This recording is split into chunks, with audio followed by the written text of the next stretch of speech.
Creative writers are artists, and our medium is words. We create art using language, and the building blocks for this art form is words, sentences, and paragraphs.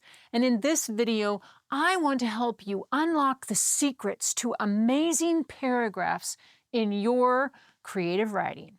In school, we're taught that a proper paragraph starts with a topic sentence. You have several sentences that support the topic sentence, and then you have a conclusionary sentence. And this is great for research papers or academic papers, but in creative writing, it's a little different. Now, the rules are a little different. Now, I use the word rules loosely because with creative writing, they're not really rules, they're more of guidelines or things that can help make it better. So what are these guidelines for amazing paragraphs? Well, the first one is length. The length of your paragraph can really set the tone in your narration. Now, you can have short paragraphs, you can have long paragraphs. A longer paragraph, keep in mind that the longer the paragraph, the harder it is for the reader to keep track of what's happening and to keep your reader engaged. A lot of times your reader can disengage because the paragraph is too long, so keep that in mind. The important thing to remember about paragraph length is what will best serve the story that you're writing. Now remember, a longer paragraph is going to be more thoughtful and it's going to be deeper and slower. But a shorter paragraph, well, that's going to make things a little more punchy and a little more fast and tense. This leads us to number 2, and that's a single sentence, word, or phrase. Did you know that a single word could be a paragraph in creative writing? It's true. And the purpose of using that would be to make a point, to stop the reader and interrupt and make the reader really sit up and take notice. It makes the action faster and raises the stakes.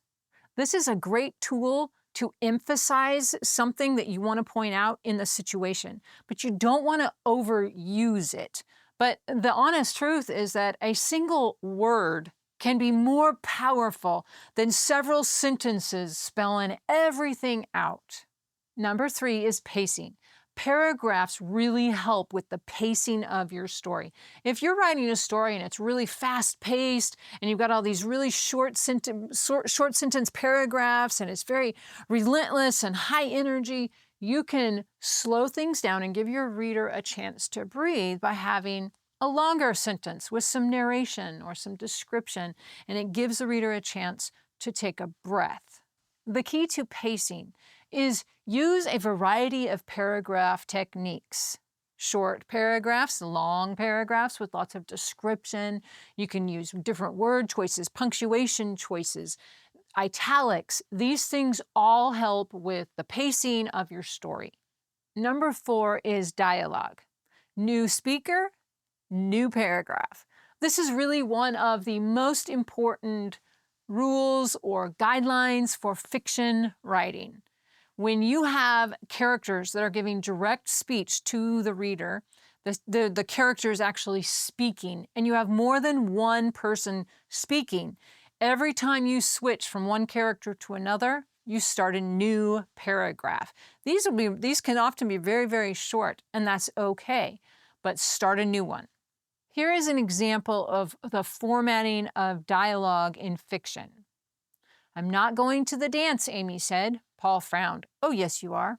Instead, you would format it like this. "I'm not going to the dance," Amy said. Paul frowned. "Oh, yes, you are."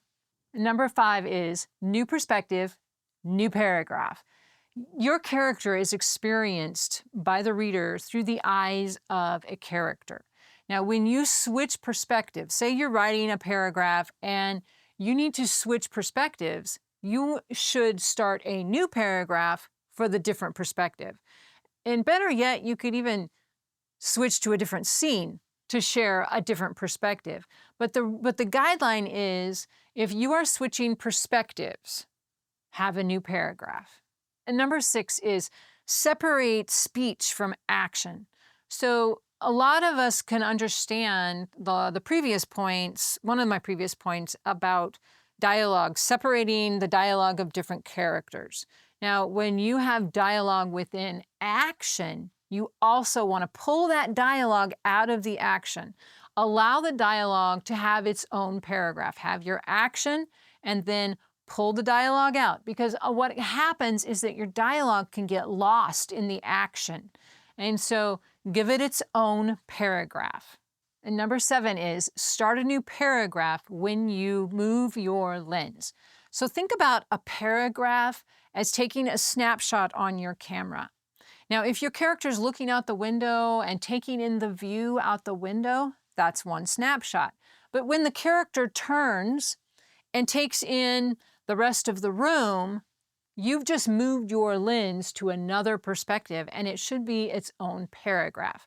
So anytime you change your lens to a different item, a different place, a different person, a different thing, then give it a new paragraph. And number 8 is formatting. This is a really quick tip that formatting your paragraphs, in fiction, there is a specific way that is standard. And what that is anytime there's a new paragraph, it should be indented.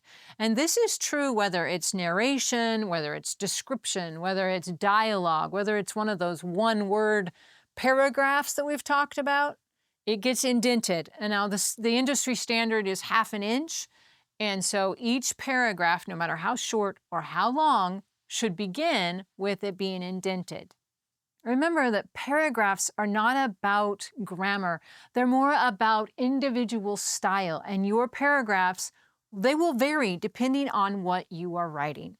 If you like this video, you will love this one about how to write a well-structured sentence. Now, I would love to hear from you in the comments. What writing topic would you like to see a video about?